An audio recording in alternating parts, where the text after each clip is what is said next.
اچھا، اس وقت 5 افراد ایسے تھے کہ جنہوں نے اس سے اختلاف کیا. یہ بات بہت اہم ہے. میرا کتابچہ ہے سانحہ کربلا، اس کے کچھ نسخے آج یہاں ہوں گے، آپ لوگ پڑھیے اسے غور سے اور پھیلائیے تاکہ حقیقت سامنے آئے. 5 افراد کون تھے جو ہونے چاہیے؟ ابو بکر فوت ہو گئے، ان کے بیٹے عبد الرحمن ابن ابی بکر. عمر فوت ہو گئے، ان کے بیٹے عبداللہ ابن عمر. عباس فوت ہو گئے، ان کے بیٹے عبداللہ ابن عباس. زبیر فوت ہو گئے، ان کے بیٹے عبداللہ ابن زبیر. اور حضرت حسن جو ہے ان کا انتقال ہو چکا تھا، حضرت علی کے بیٹے حضرت حسین رضی اللہ تعالی عنہ اجمعین. حضرت حسن کے بارے میں ایک فریق کا کہنا یہ ہے کہ انہیں زہر دے کر ہلاک کیا گیا. اہل تشیع کا قول یہ ہے، جبکہ اہل سنت کہتے ہیں کہ نہیں، وہ اپنی جو بھی طبی موت تھی اس سے ان کی وفات. لیکن میں اس میں نہیں جانا چاہتا، اس لیے کہ یہ مائکرو ہسٹری جو ہے نا، وہ تو ایک ایک واقعے کے لیے ادھر کی روایات کیا، ادھر کی کیا ہیں، ان کے پاس کیا دلائل، یہ تو کسی ریسرچ اسکالر کا موضوع ہے، میرا موضوع نہیں ہے. لیکن بہرحال یہ 5 حضرات تھے جنہوں نے ولی عہدی کی بیعت نہیں کی. لیکن حضرت معاویہ اتنے حلیم الطبع انسان تھے، انہوں نے جبر نہیں کیا، کوئی تشدد نہیں کیا. ٹھیک ہے، ولی عہدی کی بیعت نہیں کر رہے، کوئی بات نہیں، میری بیعت تو کی ہوئی ہے نا، ابھی تو میں زندہ ہوں، بات ختم ہو گئی. میری بیعت کو تو نہیں توڑا انہوں نے، فسخ بیعت نہیں کی. اس اعتبار سے انہوں نے نہ کوئی تشدد کیا، نہ جبر کیا، نہ کوئی مواخذہ کیا. لیکن جب امیر معاویہ کا انتقال ہو گیا، اب ولی عہدی کی بجائے وہ اب خلافت کی بیعت ہوئی. سب لوگوں نے بیعت کر لی. ان 5 میں سے ایک فوت ہو چکے تھے. حضرت عبد الرحمن ابن ابی بکر فوت ہو چکے رضی اللہ تعالی. 4 تھے، ان 4 میں ایک اختلاف ہوا. 2 کی رائے یہ تھی، عبداللہ ابن عمر، عبداللہ ابن عباس، کہ اگرچہ یہ کام غلط ہوا ہے، اسلام کی روح کے منافی ہوا ہے، یہ بادشاہت کی بنیاد پڑ رہی ہے، لیکن یہ بات ایسی نہیں ہے کہ اس کی بنا پر ہم خانہ جنگی شروع کروا دیں، امت کے اندر خون خرابہ کروائیں، فساد کروائیں.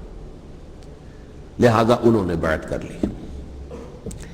اب کوئی اگر یہ کہے معاذ اللہ کہ وہ بک گئے تھے یزید کے ہاتھ میں، معاذ اللہ ثم معاذ اللہ، وہی بات آپ اختلاف کر سکتے ہیں کہ انہیں نہیں کرنی چاہیے تھی، یہ کوئی رائے رکھے، مجھے اختلاف نہیں. لیکن ان کی نیت پر حملہ کریں گے تو حملہ محمد رسول اللہ پر ہوگا صلی اللہ علیہ وسلم. عبداللہ ابن عمر کون ہیں؟ کتنی حدیثیں ان سے جو ہے وہ منقول ہیں. عبداللہ ابن عباس کون ہیں؟ جنہیں حضور نے جو ہے جن کے لیے دعا کی تھی، اے اللہ فقہہ فی الدین وعلمہ التاویل، اے اللہ اس نوجوان کو دین کا فہم عطا کر اور قرآن کی تعویل اور تفسیر کا علم عطا کر. حبر الامہ کہلاتے ہیں. وہ کہیں پیسوں اور ٹکوں کے عوض بک جانے والے نہیں تھے. انہوں نے امت کی مصلحت دیکھی، نیت جو ہے اس پر حملہ نہ کیجئے. البتہ اختلاف کا حق آپ کو حاصل ہے. 2 حضرات جو ہے ڈٹے رہے کہ نہیں، ہمیں کم وقت میں ریزسٹ کرنا ہے. عبداللہ ابن زبیر عمر کے اعتبار سے وہ بڑے ہیں. مسلمانوں میں سب سے پہلے ولادت مدینے میں جا کر جو ہوئی ہے وہ عبداللہ ابن زبیر کی ہوئی ہے. ہجرت کر کے جب مہاجرین وہاں پہنچے، کچھ عرصے تک کسی کے ہاں کوئی اولاد نہیں ہوئی، تو لوگوں نے تانے دینے شروع کر دیے کہ معلوم ہوتا ہے کہ یہاں آ کر یہ مکے کے رہنے والے جو ہے کمزور ہو گئے ہیں، ان کے ہاں اولاد ہی نہیں ہو رہی. پھر عبداللہ ابن زبیر کی ولادت ہوئی ہے. یہ حضرت ابو بکر کے نواسے ہیں. حضور کی زوجہ محترمہ حضرت عائشہ کی بہن حضرت دیکھیے ابھی نام نکل گیا ہے جی، حضرت اسماء رضی اللہ تعالی عنہا عنہما، یہ ان کے صاحبزادے ہیں، حضرت زبیر کے بیٹے. ان کا فیصلہ ہوا کہ ہمیں ریزسٹ کرنا ہے کم وقت میں، ایٹ اینی کاسٹ. حضرت حسین ابن علی رضی اللہ تعالی عنہما کا بھی فیصلہ ہوا کہ ہمیں ریزسٹ کرنا ہے کم وقت میں. البتہ ان میں بھی ایک اختلاف ہو گیا، یعنی یہ 2 تو جڑے رہے، ان 2 میں اختلاف ہو گیا.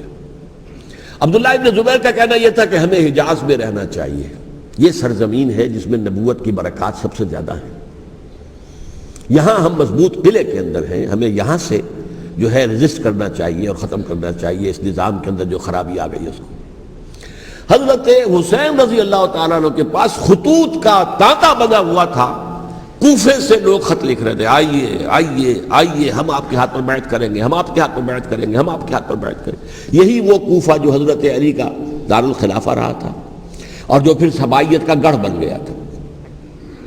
چنانچہ حضرت حسین نے حضرت مسلم بن عقیل کو بھیجا وہاں پر کہ میرے نمائندے کی حیثیت سے جا کر وہاں پر بیعت لو. 10-12 ہزار افراد نے بیعت کر لی. لیکن اس کے بعد یزید کی طرف سے گورنر بنا کے بھیجا گیا ابن زیاد کو. ابن زیاد نے آ کر جو تشدد کیا اور سختی کی تو سب کے سب بیعت توڑ کر اور سب منحرف ہو گئے. مخلصین تو وہ تھے نہیں. الکوفی لایوفی، کوفی جو ہے وہ تو کوئی وعدہ وفا کرنے والا ہوتا ہی نہیں. بیعت توڑ دی. فمن نقص فانما ينقص على نفسه. بیعت کے بعد بیعت توڑ دینا بہت بڑا گناہ ہے. توڑ دی.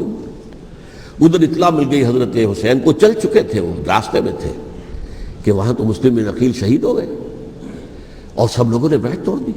اب واپس جانا چاہتے تھے لیکن مسلم بن عقیل کے بیٹے جو ہے اڑ گئے. یہ عرب کی اپنی ایک جو ہے پرانی ان کی حمیت اور ان کا قبائلی نظام کہ اب ہم اپنے والد کے خون کا قصاص لیے بغیر نہیں جائیں گے. حضرت حسین رضی اللہ تعالیٰ عنہ کی مروت اور شرافت، یہ میرا ساتھ دینے کے لیے آئے تھے، اب میں ان کا ساتھ نہ دوں تو یہ تو شرافت اور مروت کے خلاف ہے. کہا اچھا چلو چلتے. وہاں جا کر بھی عین اپنے میدان کے اندر بھی حضرت حسین رضی اللہ تعالیٰ عنہ نے 3 چیزیں پیش کی ان کوفیوں کے لشکر کے خلاف. سب سے بڑا لشکر کے اندر سب سے بڑے تو کوفی تھے جنہوں نے بیعتیں کی ہوئی تھی حضرت حسین کے ساتھ. دیکھو مجھے جانے دو واپس حجاز کی طرف، یا مجھے سرحدوں پر بھیج دو تاکہ میں کافروں کے ساتھ جنگ کرتے ہوئے اپنی جان دے دوں، یا مجھے یزید کے پاس جانے دو، میں اپنا معاملہ اس سے طے کر لوں. لیکن کوفیوں کو یہ گوارا نہیں تھا. اگر یہ یزید کے پاس پہنچ گئے تو ہمارا کچا چٹھا بیان کر دیں گے کہ مجھے تو ان لوگوں نے برگلا کر بلایا تھا. اس لیے کہ دیکھیے حضرت امیر معاویہ کے 20 سالوں کے دوران میں بتا چکا ہوں ان کی حکومت اتنی مستحکم تھی کہ اس کے خلاف کوئی فتنہ اٹھانا ممکن نہیں تھا. اب چونکہ چینج اوور ہوا تھا، اور چینج اوور میں آپ کو معلوم ہوتا ہے کہ ایک جس کو کہتے ہیں every thing is in the melting پاٹ، ابھی تو یہ درمیان کے اندر معاملہ ہے، تو انہیں موقع ملا. سر اٹھایا حضرت حسین رضی اللہ تعالیٰ عنہ کو، جو خطوط لکھے جس کے کہ تھیلے کے تھیلے اور بوریوں کی بوریاں بھری ہوئی حضرت حسین کے ساتھ تھی، وہ کہا کہ آئیے ہم آپ سے بیعت کریں گے. انہوں نے نہیں مانا.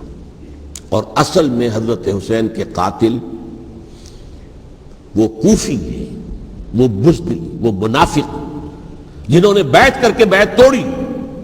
اور اب وہ آ گئے کہ اگر یہ حسین رضی اللہ تعالیٰ عنہ بچ کر کہیں یزید کے پاس پہنچ گئے تو پھر ہمارا کچا چٹھا جو ہے وہ سامنے آ جائے گا اور ہماری پھر شامت آ جائے گی. لہذا انہوں نے قتل کیا حضرت حسین کو رضی اللہ تعالیٰ.